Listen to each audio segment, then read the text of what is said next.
Hi, everyone. My name is Matt Benetti. I'm the CMO at Vaidio. We're here at HIMSS conference, and I'm sitting down to have a conversation with Todd Larson. He's a consultant at Honor Health. He runs their innovation lab, and he's focused on getting hospitals to become more innovative. Todd, welcome. Thank you. It's good to be here in our little fireside chat today. I kind of wanted to start by just giving us your assessment of the current state of the healthcare industry. I think healthcare is in a state of flux. I think they're struggling. When we think about, the one big beautiful bill, we think about payer mix, we think about shortage of staff, we think about an aging population. I mean, I could go on even further than that. They're in a flux. They're in a crisis mode of how are we going to care for all of these people moving forward with possibly less staff. Healthcare traditionally functioned off of these growth of margins and this state of affairs where, reliably there's a growth margin each year. And, I don't think we can grow our way out of this problem. I think that we're going to have to transform. So be transformative is, I think, the need. Well, that's your department, right? Can you just tell me a little bit, how does a hospital make money? And I know that the goal of a hospital is Sure. to provide amazing patient care, but walk me through a little bit about the economics of a hospital. Well, the economics of a hospital are complicated, right? So you have things such as surgical services, inpatient care, you have outpatient visits, you have specialty care, right? All of these things, and those are all billable visits, right? Yeah. Whether it be surgical at a higher level or Yeah. whether it be, just going to see your family practice physician. Right. And then there's a mix of payers, right? There's employee health. So you have a healthcare plan with your employer. There is government payer mixes with, state aid or federal government aid. There's cash payers. That's actually a growing group of people that just pay for their healthcare. But what you are seeing from a payer mix is you're seeing less on the government payment side as far as percentages, and that's crunching things, right? So Yeah. we need to come up with ways of being able to sustain. Well, maybe if we're going to grow, we might be growing, but we not be able to recoup the same amount of money at the same rate. Yeah. And how? So that's when I say it's hard to grow your way out of this, right? I Yeah. think we need to transform Yeah. how we're doing things. And healthcare is bureaucratic and has been sort of stuck in that very, very, very doldrum of bureaucracy for a long time. So I feels, we've been talking about this through our various conversations. Yeah. It feels like there's a bit of a reformation occurring that centers around efficiency and changing the way they do business. Can you talk a little bit about that? Yeah, I'll tell a really brief personal story. In 2001, I was in New York City when 9/11 happened. And I worked at the Pile that week. And the sad thing is, we probably had all of the intelligence knowledge we needed for that not to happen. But you look at things like siloed information. You look at things like different organizations and the way information is shared or not shared. And so what you saw in the federal government was a heavy focus on task forces, fusion centers, and now in law enforcement, you've seen it move into real-time crime centers and all this sharing of information. Yeah. And thankfully, we haven't had another 9/11. Right. I feel It was almost like a compelling event. a compelling event to realize we got to start sharing information. We got to start working together. We got to start looking at creating a symbiotic environment. Yeah. That's the number one thing I think healthcare needs to start looking at. So, at Honor Health, about 7 years ago, I wrote the business plan to create a network operations center. Let's start putting everybody together. Let's start doing air traffic control. Let's not have 6 or 7 or 8 different hospitals all operating in a silo. Let's start going from a complete shared services model, but not just shared services from when we think about payer mix or we think about supply chain, let's start thinking about shared services from our organization, right? Mm-hmm. So the first step, I think, is having three things for healthcare. One is you have to have sort of unity of command, right? That unity of control. And then the next is to have unity of communication. And you can't have unity of communication unless you have a unity of command. And then ultimately, if you have unity of command and unity of communication, you can have what I call unity of operations. And so I think the simplest step, the first step, is to look at everything we're doing and how can we simplify, how can we combine into this sort of air traffic control model, and then we can focus on the patient and being efficient in how we care. Because we don't need to have the same role at 6 different places if we can centralize locations. That's one example. So I would say our journey really started with the Network Operations Center. I want to bring it towards AI because it's such it's a very relevant technological shift. Healthcare can really benefit from AI, and there's a lot of ways healthcare can benefit from AI. My company, Vaidio, deals in a pretty specific area of AI, physical AI, and what we're learning with our customers is there's a transformation happening for how you think about camera data as a source of accurate operational intelligence. Yeah. So can you just help the audience a little bit understand how do you view Vision AI and do it through the framing of the hospital itself? Yeah, so I think Vision AI is the key in really 3 areas. Okay. Area 1, we'll talk about first because we're deploying it right now, and we're deploying it with Vaidio. Right. Area 1 is certainly your safety and security, your access control, what I would say the overall workplace safety environment of the organization, right? Right. So things such as weapons detection, wandering, intrusion, geolocating, all of your real-time locating of property, and we can go down the road, right? I mean, the AI vision, traditionally what you had in the security mindset is you have cameras. And then cameras moved into having a video management system or some type of recording. Just keeping all the records in a centralized place. But again, all that is stored data. Right. It's not actually helping your organization with anything other than a retroactive investigation. Right. Such as it's risk reactive, management. not risk proactive. management says somebody fell and they filed a lawsuit, get me the video, right? Right. We're way down the road. Storage. Yeah. Why not use our cameras and layer? I think the key to the future is layering. Layer technology. So I'll use the example of where we're at. We are in Las Vegas. We are. You came in here. Did you go through a metal detector? Did anybody search you? No, but I guarantee you the systems that they're using here at the Venetian are far advanced. Right. And they're using cameras, they're using AI vision. To keep us safe. They're using technology to keep us safe. So think about healthcare.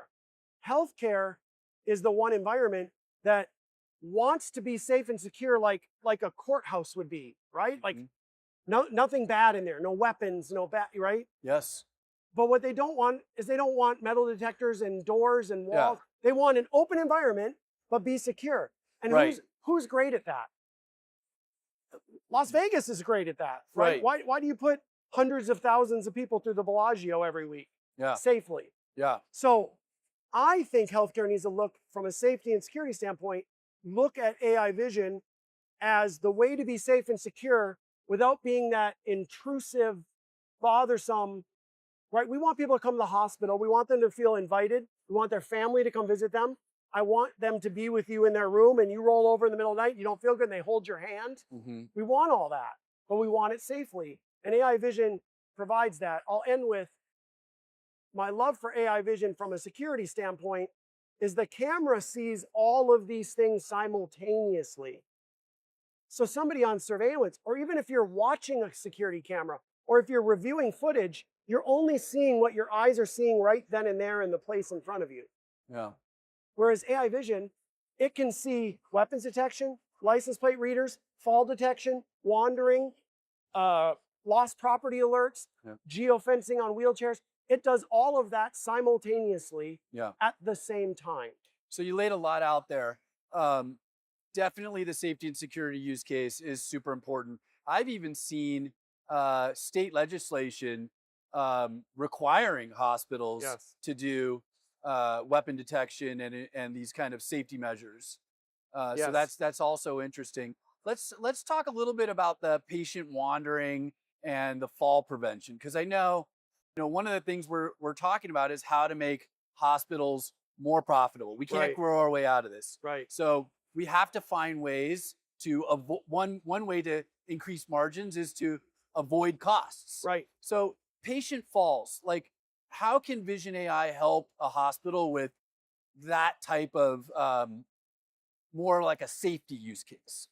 Yeah, I think the greatest way to explain it is that the vast majority of human performance is predictable, right? So an example being in basketball, if you play basketball or if you're dribbling and you do the fake, and what happens every time you do the fake, right? Oh, and then they dribble around you and do a layup, right? Yeah.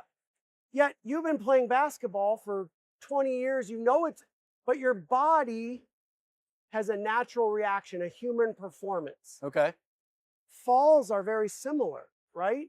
So whether it be medication, whether it be age-related, whether it be physical limitations, post-surgical, we can predict people that are fall risks, right? And we can monitor them. Well, what's a common way of doing that right now in the hospital? Putting restraints on you, right? Soft restraints.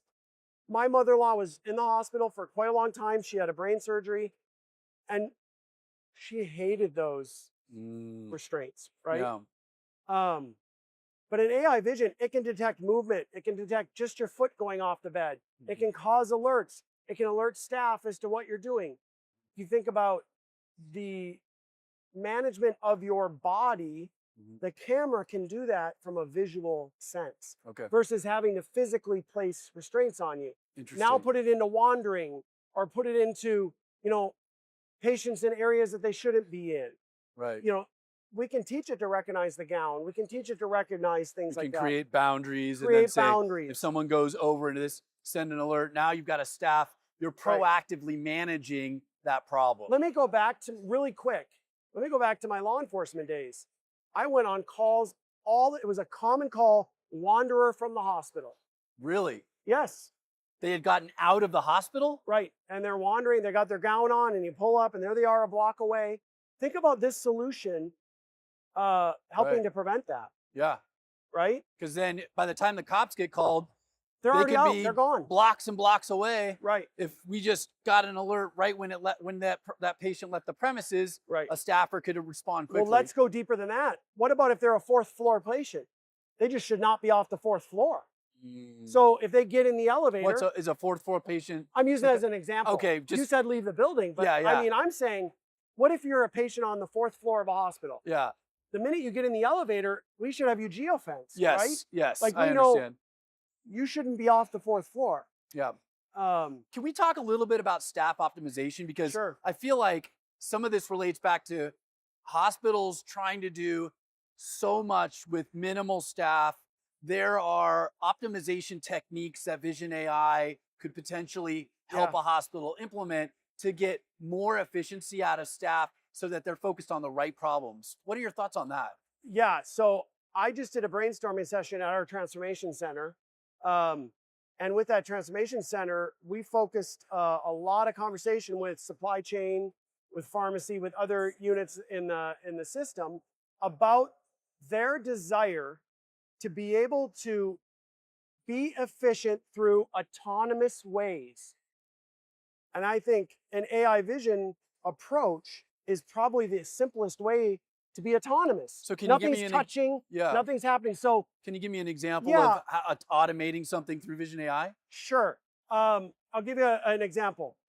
If you start to think about in healthcare room turnover, throughput, things like that, if your hallway camera knows when the patient leaves and it sees the janitorial or EVS, which is commonly said in a hospital, but sees janitorial go in the room, knows when they come out, immediately notifies your network operations center that that room's clear. Now you have room turnover increased. So that actually drives revenue efficiency. Right. And let's say that, not only that, but then you can start to learn, well, how long are they really in each room? How long does it take to clean Now a room? you're talking about What's optimization. our median time? We can optimize, Yeah, we can go okay. through. That's just one example of many. But if you start thinking about things such as, hand washing or protective PPE equipment, and you start thinking about use in supply chain for things like par levels or tote management for surgical, or we start thinking about vendor management. A really good example, we had a conversation with our facilities leader, was that we have contracts for landscaping. Okay. And those vehicles come and go, right? And we don't always know how long they're there. And then we get bills at the end of the month and it's, well, how do you really gauge it? I'm not saying they're nefarious, but you want to be able to audit it. Right. But if you just had your license plate reader. Right. And you had the landscaper showed up at this time, he left at this time. How do we then use an agentic AI solution to verify that with the bill? Your report for every month. So when I say autonomous, those are the things we're looking for, that the person in facilities would get that at the end of the month and go 112 hours and they bill us for 111 or 114, like we're good. Yes. But if it's 111 and 188, now let's go back and take a look. So that's a cost savings right there. Cost savings. When you start thinking about things, autonomous management, why is it we can't tie cameras to match your face and your badge and the surgical team's going down the hallway and it auto opens the door? Okay. Because it knows you. Yeah. Smart room technology. Yeah. All of these things. I mean, we are scratching the surface. It goes on and on and on. Yeah. And this is why AI vision can be good for efficiency, is that we already have, when I say we, I'm talking collectively in healthcare. Healthcare already has cameras. They've entered that realm.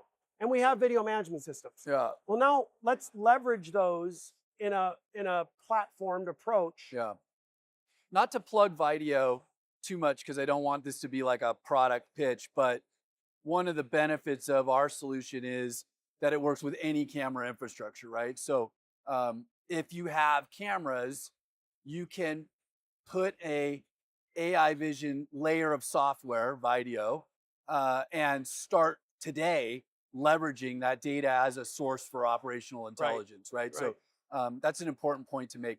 I wanted, our friend Steve Unger is pretty passionate about drug diversion, and you kind of touched on it with your facial recognition and using that in kind of a two-factor authentication use case.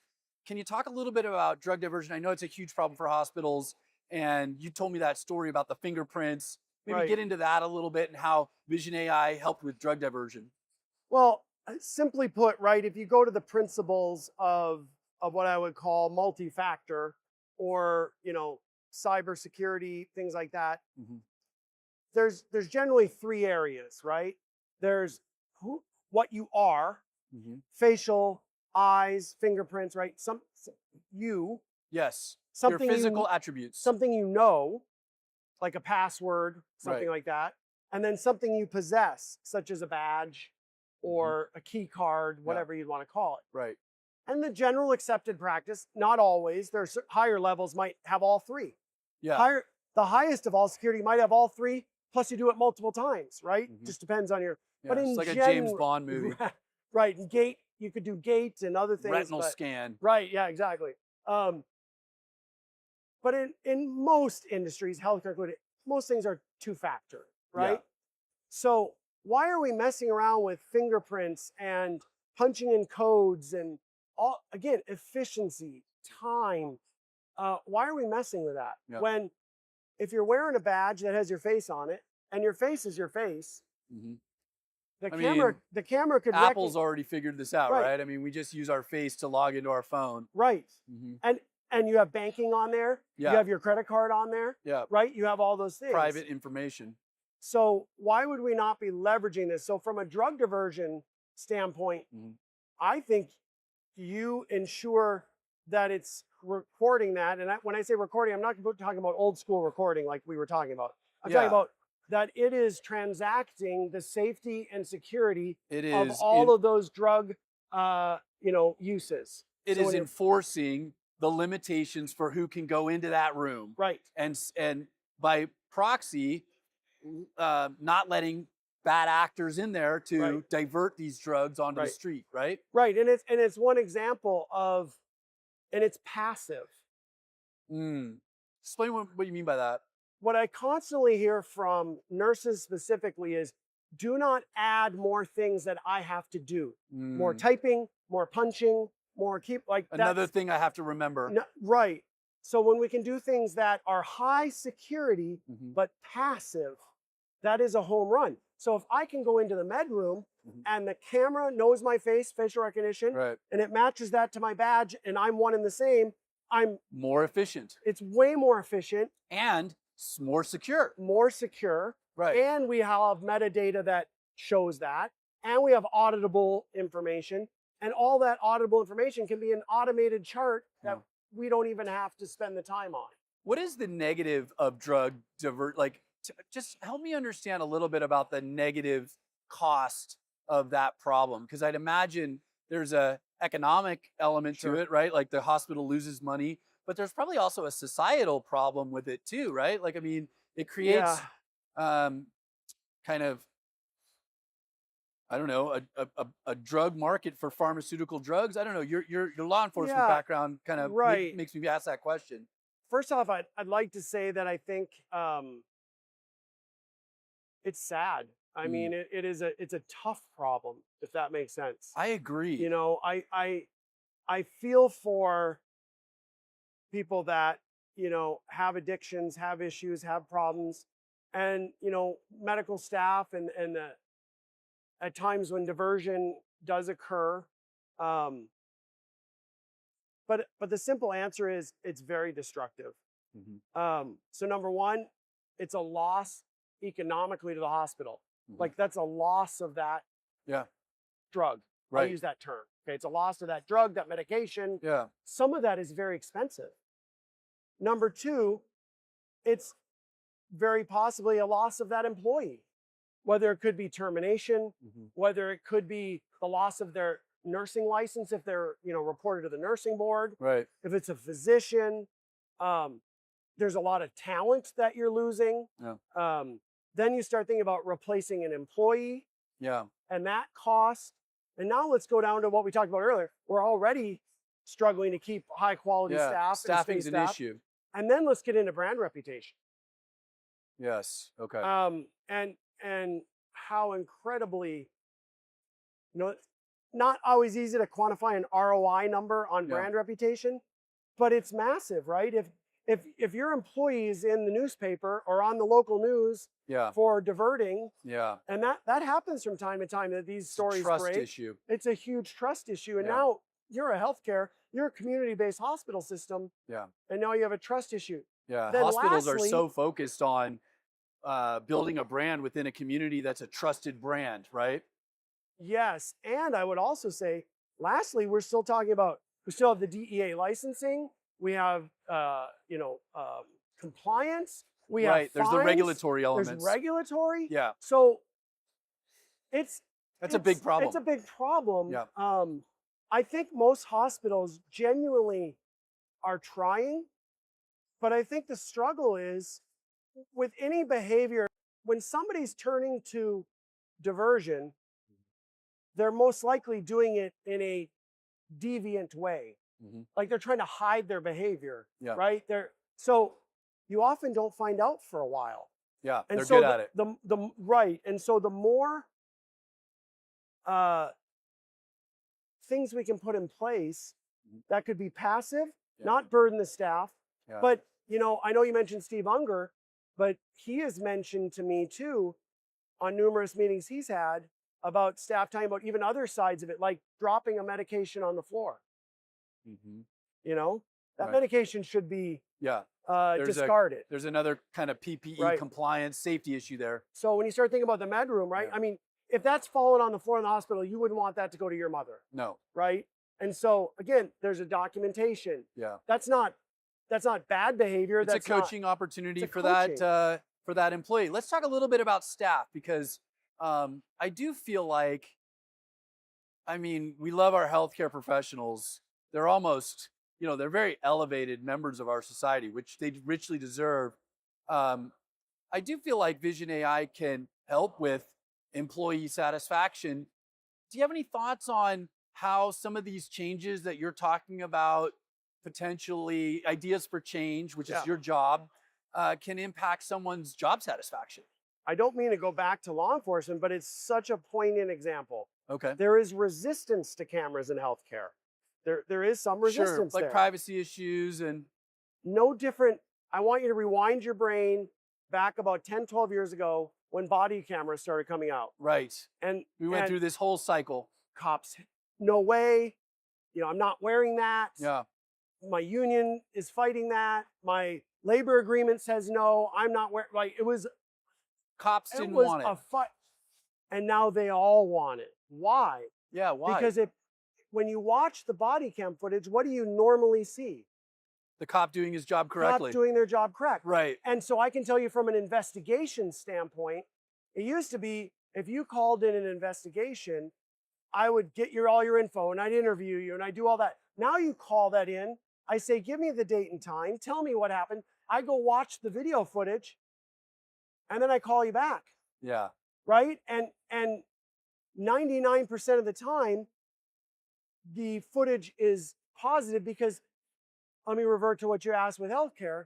The footage is positive because, nurses are well respected. Doctors are higher respected than police officers, as I brought up, right? I mean, look at the stats on nursing and physicians, right? They're highly regarded in communities. And so I think it would actually highlight the amazing work they do. Right. When we think about it. More job satisfaction. Right. And so that's one side of it. And that's probably a smaller side because a lot of that's not going to come out to the public because you have HIPAA and privacy and all that. But internally, I think it would really outline how amazing they are. Okay. And then number two, I think from a workforce satisfaction, how satisfied is it for you that we could start taking traditional time-taking tasks and automating them in an autonomous fashion? Can you give me an example of that? Well, one example I gave was such as the landscaping issue, right? Oh, right. Another example would be we're working with some teams that are looking at, could we use it for the donning and doffing of all of their equipment, right? Yeah. And if they're doing something out of order, it can give an alert. Right. They could fix it right then and there. Right. And we could prevent possibly a hospital infection. We could prevent an issue. Right. But it's going to give that satisfaction right there that they're doing it right. So Steve gave me a good example I thought was interesting. A surgeon drives into the parking lot. A camera recognizes his or her license plate, pardon me, and sends an alert to the staff. Now the staff's getting ready, and you're kind of, everyone is just moving more efficiently. Yes. Because you're when to act in a more efficient manner. I thought that was a good example. It's a great example, and I have had that conversation at our hospital of what would that do, and I'll add a couple more things that I was told it would do. Number one, I agree with you. I agree with that example. Surgeon pulls in, LPR, license plate reader, notifies them. But what's also been said to me is there's timing on medication, there's timing on blood, there's timing on other things in the surgical area. And that could set the timing point, right? Which could then what? Save time. Yeah. And in the OR world, room turnover is critical, right? If you're a surgeon and you can do, this is innocuous, I'm just throwing out a number. Yeah. But let's just say, if you increase in efficiency. If you could do 10 surgeries in a day versus 8, yeah. From an economic standpoint, better. Much better. But from a patient satisfaction, you get more. Without a a doubt. patient gets a surgery faster than they may have in the old world. Well, and let's be honest. What's really common in healthcare facilities? You're the first appointment at 7, be here at 5. I haven't you're been the- in surgery very okay. often. Well, having Thankfully. had surgery myself multiple times, and all of my daughters They make in you show up sports, 2 hours before. that's not uncommon. You're a 7 a.m. surgery, be here at 5 a.m. Mm. Now, again, I'm not saying that is inherently wrong, but as we progress with these things, do we need that? Do you have to show up 2 hours early, Mhm. right? Do you have to show up? Now, some things are time-based, medication, things like that. Mhm. But as we start to be more efficient, to your point, we look both sides. What's efficient for the organization, but what's also efficient for the patient? Mhm. So if we know, let's take your license plate step even further. What if we geolocated the physician, and when they leave their house, Mhm. we know that they're just like find a friend. I'm using that as an Yeah. example on your iPhone. Counting it down.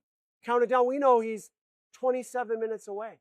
Mhm. And now LPR, he just pulled in the lot. And so I think it's endless what we It can sounds do. to me like a lot of these efficiency gains, which we kind of established at the start of our talk, are going to be necessary for hospitals to survive economically. But they also have derivative benefits of patient satisfaction, better staff satisfaction. Like, so as we make hospitals more, I'm looking at a sign that's literally right in front of it. It says, healthcare is broken. We're fixing it. Like, so there seems to be a kind It's of broken. agreed upon element here that we need to do a better job. You're giving pragmatic suggestions for how to do that. And it feels to me like the patients are going to benefit and the staff is going to benefit. I love the way you worded that.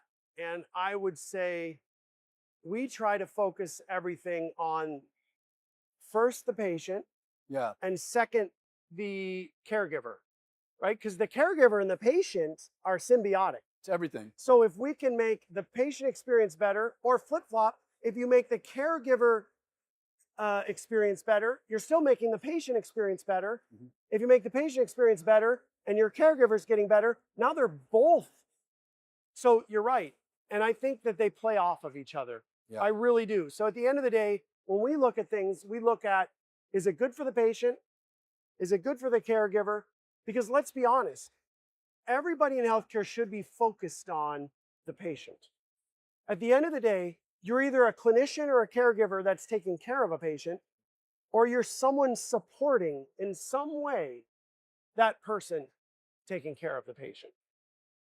I wanted to go back to something that we kind of skipped over that I do want to get your thoughts on. It doesn't really relate to what we were just talking about precisely, but it's equipment and the problem of the one that I've been told is wheelchair inventory is just a major expenditure of hospitals because people wander off with wheelchairs or IV pumps. Yeah, Can you just give us a couple minutes on sure. how, because I feel like it's kind of a more boring example, but like if you've got a camera on a hallway, then our software already knows what a wheelchair is. Right. So it's just like kind of a no-brainer, but high value use case. I agree with you. I would say it should be two-level focused. One level is the identifying of all these property, because Okay. it is a problem. So IV pumps, equipment, wheelchairs, all of these things. And then the second level is the alert side, right? Geofencing, location, Yeah. right? This thing is in the wrong place. Send a custodian to go get it. Yes. And why is a wheelchair leaving area X? Right. It shouldn't be, right? Why is an IV pump that's on the third floor now down on the second floor?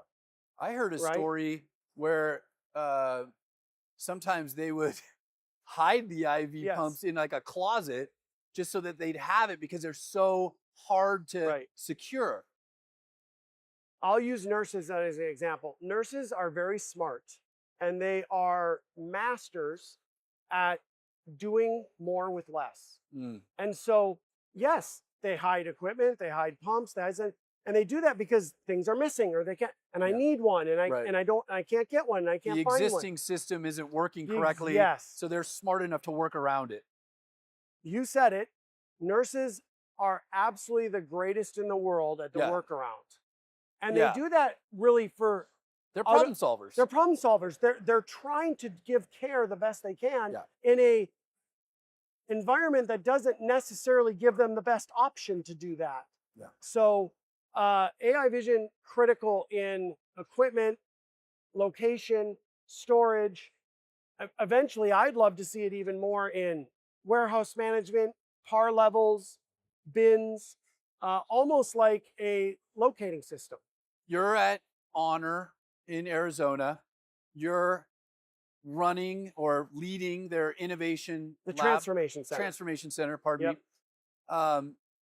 Give the audience a feel for some practical, like we've had a long raging conversation. Give them 3 practical ideas for how to take Vision AI to the next level at their hospital. And then Yeah. we'll do some innovative ones in a second. But just give them 3 practical ones first. I would say number 1, weapons detection. We all know how tragic events are occurring around the country. So leverage that system for weapons detection. I think about the really tragic event at the NFL last year, and the photographs are all out there of the suspect carrying the rifle, right? So protect your organizations, right? So number 1, I think when you think about weapons detection, that's critical. Number 2, I think that the facial identification is key. That is practical in today's world. Yeah. And I know people worry about, privacy and this, that, but I mean, we're having a fireside chat, so I'll just say, give me a break. All right. Everywhere you go, you are on camera, you are captured, your phone, you're being tracked. Do you read every agreement on your phone that you click and agree to? I mean, come on. Yeah. So let's move forward into the modern environment. Think about a practical thing of if you were in your hospital, and if you want to blur the faces, that's fine. Yeah, we right? support that, right? I Right. mean, HIPAA compliance Sure. is an issue, Right. and our software actually makes that very easy to Sure. do. So you can make it safe, but still know who it is and know, where your employees are, where your visitors are, things like that. And that leads me to my third that I think nobody's pushing hard enough, but should push. And that's use AI for visitor and visitor/vendor management. Okay. Because hospitals really struggle with who's in their hospital. Because it's an open environment. And most places you walk in, they still do an old-fashioned write a name on a sticker and hand it to you. Yeah. They have no idea who you are. They don't know where you're at in their facility. Versus if you set up a visitor vendor management kiosk, could you imagine with facial recognition and driver's license, whatever you want to do? I mean, you could make your facility so much more secure. I could imagine looking in a network operations center like we have, a green box. You don't even have to have, you can have it blurred, but a green box means an employee, and a yellow box means a visitor, and maybe red means a vendor, right? And just knowing who's where they need to be. So then you could go, why do we have a vendor in the IT closet? Right. Right? And maybe that'd be an alert that someone's in the IT closet that doesn't need to be there. So I would say I'd love to see the use of AI vision for visitor and vendor management. I think you made a great point there, and I'm reminded of this, just Vaidio customers in general, where AI vision is really well applied is in complex structures where there's a lot of people and the security orientation is very open, right? Stadiums is a good example. Right. Airports is a good example. Hospitals is a great example. Anytime you need that passive monitoring, AI vision can be a really, really useful tool. I agree. You brought up airports. At least airports have the advantage of a very strict TSA security model going through, right? Yeah, there's this expectation set that you're going to be scanned. Right. And so you go through that and post, right? You're doing all that. Think about healthcare. There is no TSA approach. Yeah. Right? Because that's a good point. We're not allowed to be that intrusive, right? It's just society does it. Society understands especially after 9/11, as we brought up early in our Mm-hmm. conversation. Society understands I got to go through all of this to be on an airplane, Yeah. right? Society understands if I'm going to enter that courthouse, I got to go through all this security, right, to get through that. Yeah. But what society does not expect that level of intrusion Yeah. for the hospital, But they expect to be safe. but they expect to be safe. Okay, I love how sorry. you put that. I stole your thunder I there. love how you put that. And I appreciate that. And so that's why I think AI vision is important, because it can provide safety, as you said, complex. I'll add a separate word. It can provide safety in an open, unsafe environment. Yeah. And Okay, so so we're gonna wrap it here. Give me one visionary science fiction, whatever you want. Give me your most kind of visionary thing that you see hospitals embracing 10, 20 years from now. How do you view a really transformational idea for the far out future? that the hospital of today will become the hospital at your home. That's what I think will happen. That we will literally be able to quickly and easily and remotely do all of these virtual care things for you in your home. Right? Love it.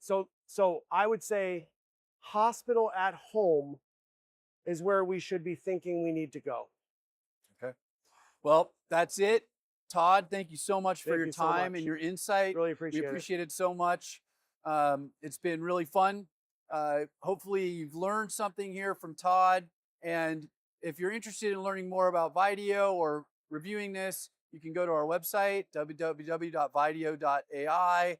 We have a YouTube channel. And well, that's about it. Yep. Thank you, Matt. Thanks, Todd. Appreciate Thank it. you.